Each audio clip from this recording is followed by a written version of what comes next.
దువ్వాడ శ్రీనివాస్ పోలీసుల విచారణ సుదీర్ఘంగా 8 గంటల పాటు ఇబ్బంది రాత్రి అనంగా మొదలు పెట్టాడు సార్. తెల్లవారిన దాకా ఒకటే మ్యూజిక్. విచారించిన అనంతరం పోలీసులు ఆయన్ను విడిచిపెట్టారు.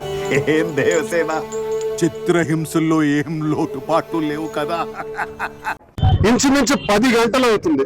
ఈ నెల 27వ తేదీలోగా మరోసారి విచారణకు హాజరు కావాలని దువ్వాడ శ్రీనివాస్ కు నోటీసులు ఇచ్చారు పోలీసులు. సోమవారం పనుంది. రాకైతే మంగళవారం మేము వచ్చి అరెస్ట్ చేస్తాం. ఆ తర్వాత అసలు సంతకం పెట్టడానికి రానక్కర్లేదు.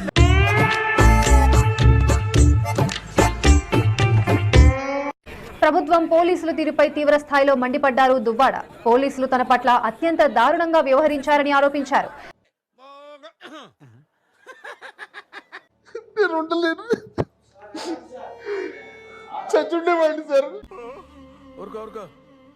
ఎద్దులో ఉన్న ఏడిస్తే దరిద్రంగా ఉంటది.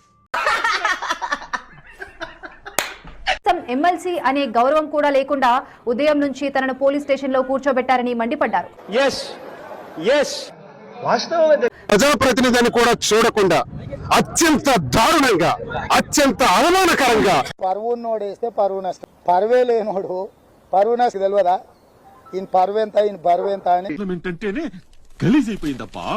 దీనమ్మ పడవ పతోడొచ్చి బెదిరించేయడమే. పోలీస్ స్టేషన్ లో కూర్చోబెట్టి నాకు ఇష్టానుసారంగా మాట్లాడుతూ లేనిపోని స్టేట్మెంట్స్.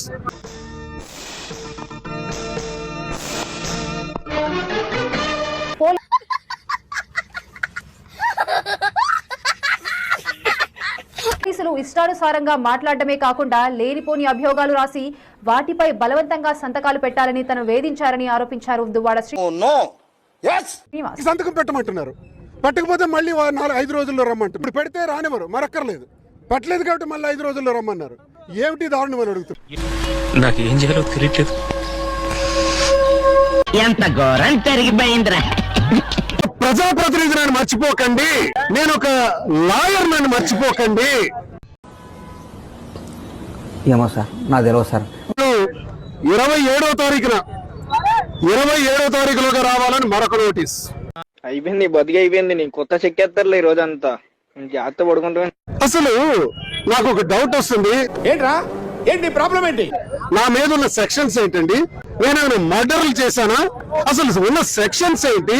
నాకు ఈ టార్చర్ ఏంటి? నేనేం పాపం చేశాను, నాకే ఇన్ని కష్టాలు వచ్చాయి. ఒక ప్రజాప్రతినిధికి ఇంత టార్చర్ ఉంటే సామాన్య మానవుడికి, సామాన్య కార్యకర్తకి ఈ రాష్ట్రంలో ఎలాంటి దౌర్భాగ్యమైన పరిస్థితులు, ఎంత ఘోరమైన పరిస్థితులు ఉన్నాయన్నది స్పష్టంగా అర్థమవుతుంది. పతివ్రత పరమాణం పెడితే తెల్లారిందాక చల్లారలేదంట.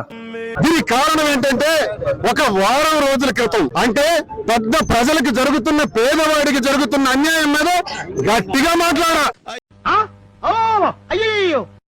వారం కాలేదు. ఈ అర్థం పర్థం లేని కేసు, దీనికి 41 నోటీస్ అంటే 35 క్లాస్ 3 నోటీస్ ఇచ్చి నన్ను 10 గంటలు కూర్చోబెట్టారు. Look at these.